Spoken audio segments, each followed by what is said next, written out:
Hey everybody, Stormland's back for you today. Thanks for joining me on another one of Chris's beer reviews. Today I'm going to be drinking an Oktoberfest brew beer out of a St. Peter's pint glass. It says on the back, drink different instead of think different. I'm going to be reviewing the Beau's All Natural Night. It's an Oktoberfest lager, like I said, 600 milliliters, 5.5% ABV, Van Lake Hill, Ontario.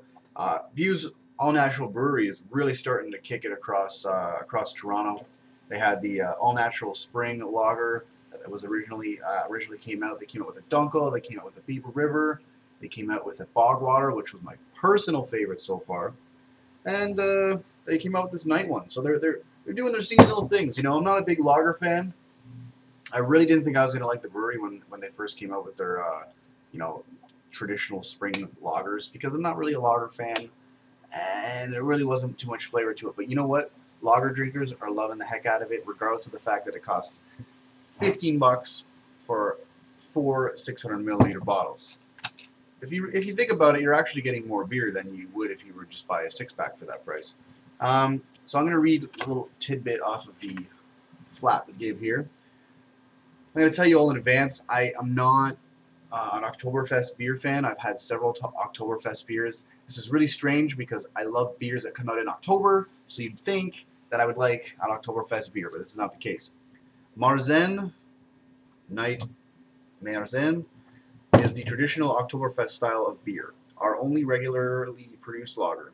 With rich, malty beer, uses just the right amount of noble hops to balance the Munich malts and features an ultra-clean finish to complete the package. Like all our beer, Nightmarzen is brewed with local spring water, organic malts, and organic hops. Oh yeah, that's what it says. It's a seasonal special fall brew. So this actually came out in the fall, and I'm drinking it in March. So if you think about it, this is actually kind of aged too. Kind of, close to. It's probably 5 months old. 6 months is generally when you start to age a beer. That's when changes start to happen. So here goes, people. We got another stupid little face on the cap here, which is the way that this brewery does it with their caps is they just kind of put random caps in all their bottles. So you're going to get whatever you get in a 6-pack or a 4-pack. Smells very much like an Oktoberfest lager. I pulled this off the balcony on March 12th. It's nice and chilly out there, so we got a cellar temperature brew here.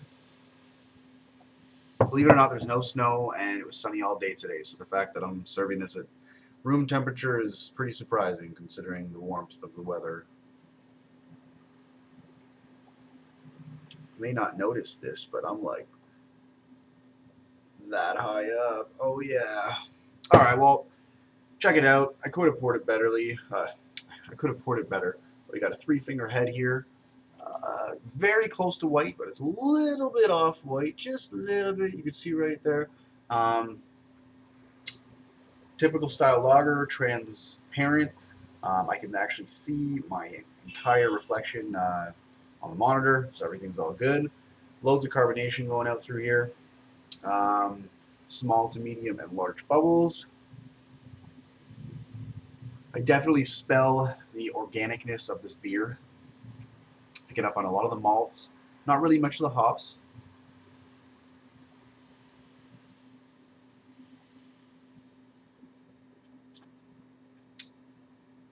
Well, you know what? That's an interesting brew. It doesn't really taste just like a straight up lager. You can definitely tell that there's a little bit of a punch in there. The 5.5% ABV certainly suits what I'm picking up here on the taste. Not bad actually. If they came out with 4-packs of this, I think people would buy them. You know, you'd think that by them calling it a night brew that it would kind of be darker.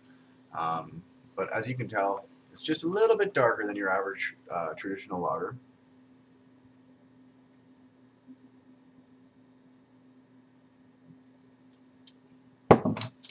The organicness of this beer is actually, as usual, adding an earthy tone to the palate.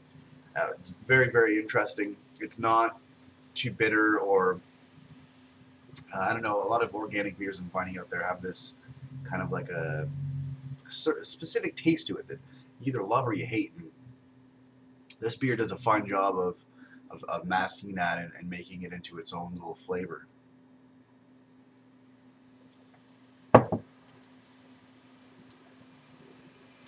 I can actually say that it's kind of a tangy brew.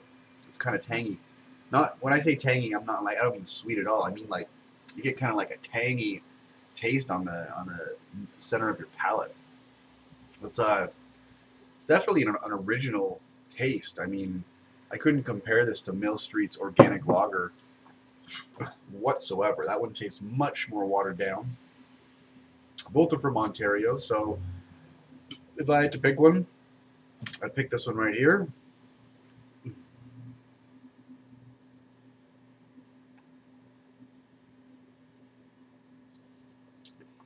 Yeah, you know what?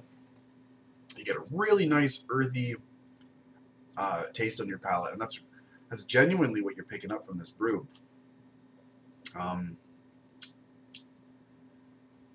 I could really see this being a really good beer to have at the cottage, having that really earthy taste. You know, it'll really bring out the nature in you, I guess, when you're at your cottage, preferably if your cottage is in the woods. And I can certainly see a lot of different foods pairing up with this. I can certainly see that strange earthy taste complementing a lot of different types of food out there. I'm not too good at, you know, deciding what food group would be best with beer, but I can at least tell you that I'm not going to do what I did recently, and that's review a couple beers with my morning breakfast. So I don't know. I definitely say this would be good, really good with some smoky meat, potatoes, mashed potatoes. Definitely good with corn. What else would this be good with? Anything from the meat group would definitely taste really good with this beer. So, out of a 10, when it comes to being organic, when it comes to pairing it, when it comes to being original, this is actually a 7.5, maybe even an 8 out of 10. It's a good brew.